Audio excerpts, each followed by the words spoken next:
if you are a person that tends to fall head over heels, especially if you've been physically intimate with someone, do not cross that line. Welcome to the Inspired to Thrive podcast. I'm your host, Phoebe Lay, and in each episode, I will be sharing with you insights from either an inspiring person or myself to help you thrive and shine online and in person. We talk about all things marketing, relationships, money, business, growth, mindset, and more. So thanks for tuning in, and I look forward to seeing you inspired to thrive. Hello, everybody, and welcome back to the Inspired to Thrive and Shine podcast. I'm your host, Phoebe Lay, and I have Catlin with me today, who's joining me for the second part of the series, which is how do people fall victim to narcissistic abuse and toxic relationships. And today we are actually going to be talking about not only the signs, which we've discussed in our previous episodes, but also how to avoid that trap, how to pretty much avoid falling for a narcissist or a person that is terribly wounded that can possess a lot of narcissistic traits and potentially cause a lot of rupture and chaos. So, Catlin, welcome to the show. Thank you. Thank you for having me again. I'm excited to jump straight into this topic once again. I know we've got a lot to share and a short amount of time to share it, so shall we jump in? Absolutely. We can talk about this for a long time. We've got lots of stories, as you guys heard from the last episode. But the purpose of today's episode is making sure that there are preventative measures in place to really just set some really good boundaries so that a person that has a lot of kindness, heart, vulnerability, or empathy doesn't end up becoming another person's supply. In other words, being used and then in later down the track being abused, tossed aside. Yeah, pretty much. Yeah, and I think these are just good tips for anyone in the early dating stage of their relationship, just to be wise. Yeah. All right, so Catlin, I'm going to get you to start. I mean, you are recently married, so you can testify that, you know, you've obviously done the right steps. I've been on a lot of bad dates. I've kissed a lot of frogs to find my Prince Charming, so yeah. But you found your Prince Charming, like you are literally newlywed. So in my last episode, I mentioned you're pretty much still in the honeymoon phase. You're not. You're actually... To be married, you've gone out of the honeymoon phase, but you've just come out of a honeymoon, like come from your honeymoon. From a honeymoon 3 weeks ago. You're newlyweds. So, Catlin, can you tell us, like having had, I think you mentioned in the last episode that you've had 2 relationships with narcissists or people that possessed very strong traits of narcissism. How can people that are listening avoid getting into that kind of situation? What's the first thing that they can do to avoid that from happening, especially if they know that once they are in an intimate relationship, they fall in love, maybe they fall in love madly or easily, or they love love. Like I'm one of those people where I love the idea of love. I love giving love. I love relationships.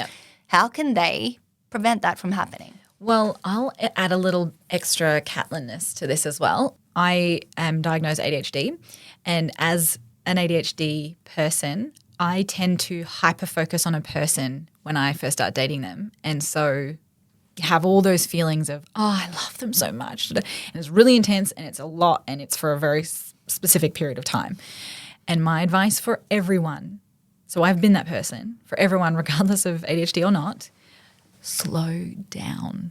Slow down. I think we all have those overwhelming feelings of head over heels, but we can rush in that place. We can rush everything. And I also know that when we are in that place, we have blinders on. So we actually just refuse. It's actually a part of our brain is receiving so much dopamine and so much adrenaline and excitement, and we physically cannot see people's faults in the first couple of months. So my recommendation would be to slow down. It's easy to get swept up in the moment, but pacing yourself allows you some time to see reality. So calling each other boyfriend, girlfriend, or any of those sorts of things, just slow it down. Slow it down. You don't need to see them every single day in the first few weeks. You don't. You can see them once a week. That's painful for somebody like me with ADHD going once a week. But yeah, you can. It's okay. Slow down.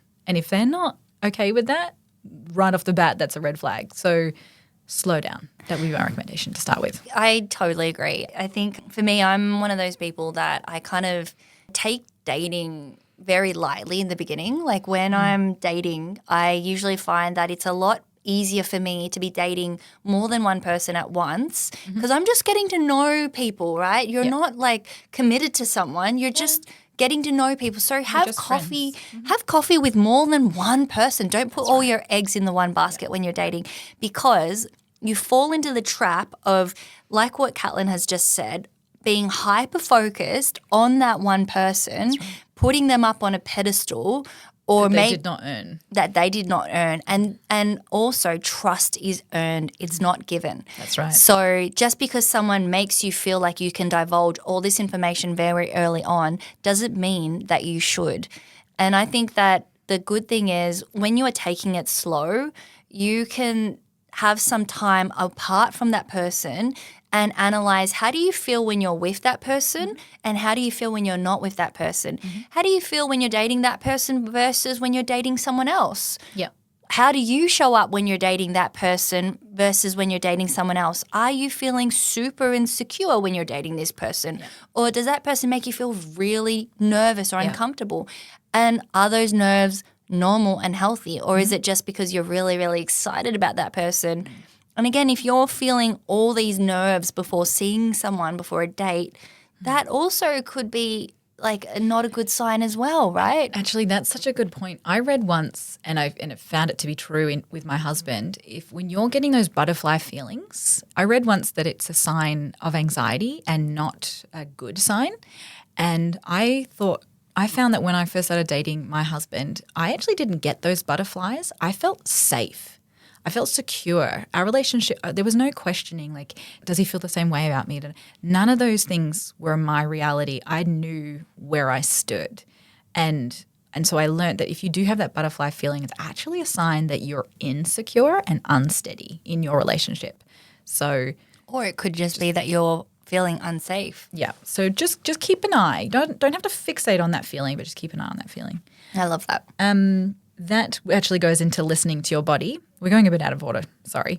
But it does go into listening to your body. So your body does know before you do, and your body never lies. So pay attention to that knot in your stomach and that feeling of unease. So if you are getting just a vibe, just you can't quite name it, you can't quite put your finger on it, but you're getting the feeling, honestly, just lean into it. In Christian circles, we would call that discernment. So it's a part of your spirit telling you no. Just no, and you're not in the will of God. So just don't do that. Just trust your gut, trust your body. Do not lean into it. I want to add to that as well and say that if the first, the second or the third encounter with that person gave you all sorts of feelings where you were like, this is unsafe. Like I remember with my previous partner, my recent experience, the first and the second experience with like meeting this person was so horrifying. I remember being forced to walk, like for this person to take me to my hotel, and I remember saying to that person, no, I've got dinner with friends. I actually didn't. I was having just dinner by myself, but this person insisted on waiting for me outside the restaurant, parked in his car, waiting for me until I got out because he said that Chinatown in Sydney was really dangerous. And I remember thinking to myself, I feel like I'm being stalked right now, even though this person is kind of saying he's like doing me a favor, but I actually feel really unsafe and like I'm being stalked right now.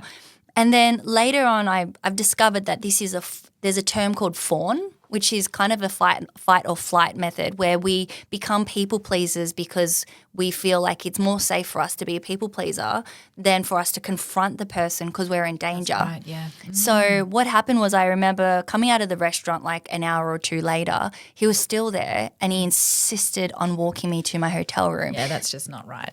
Yeah. But he had his daughter with him and I thought, oh, hopefully he's not going to do anything when his daughter's physically there with him.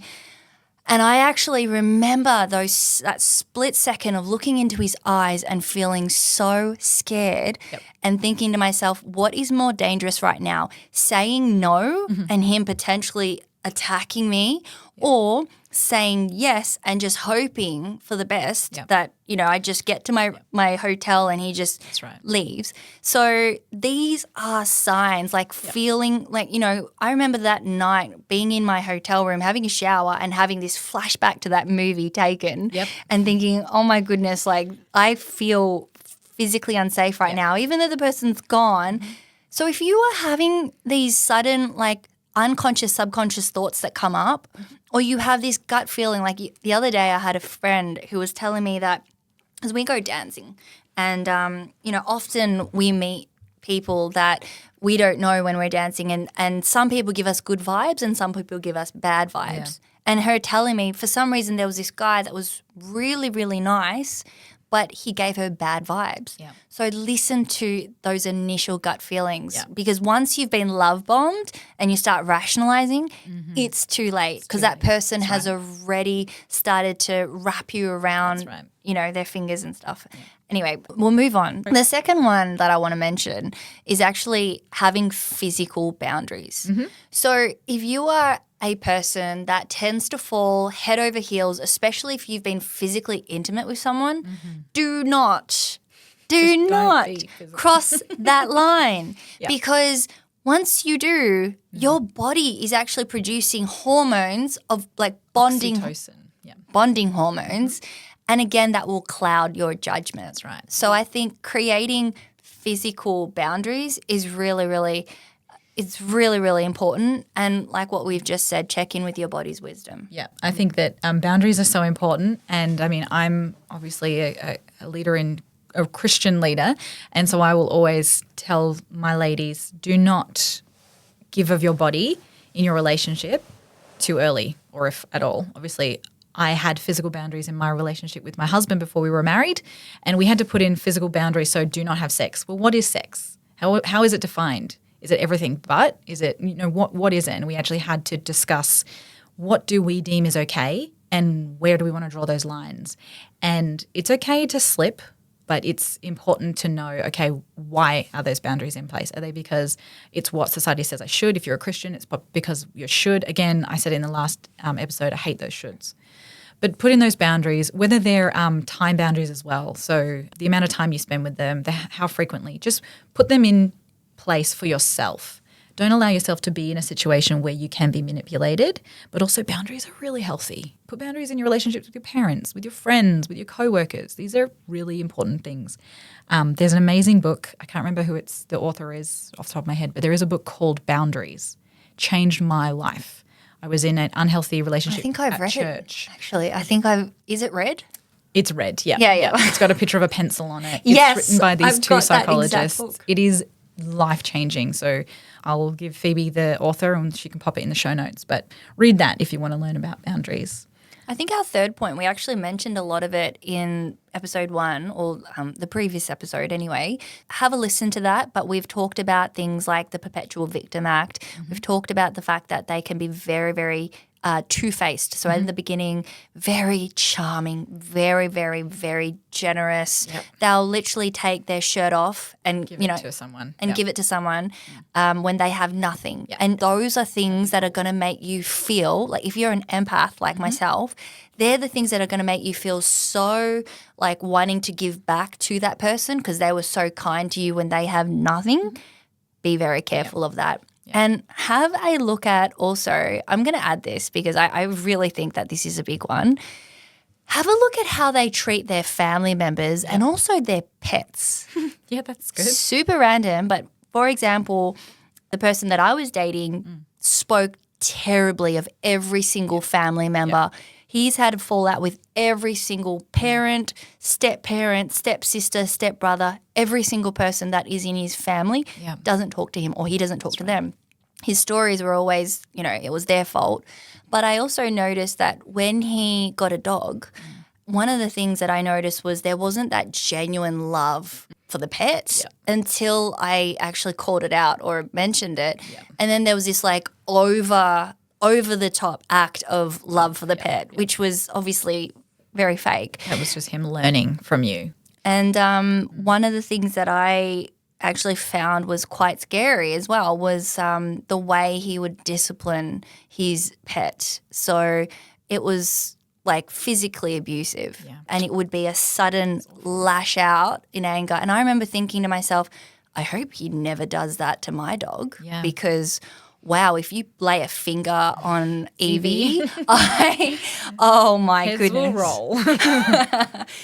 So, look at how they treat their loved ones, and also be careful of falling into the trap of thinking they're so loving because they can put on an act. Yeah, I observe how they talk about others. And I think the last one that I think is really important is in every circumstances, stay connected with your support system, with your support network, your friends, your family.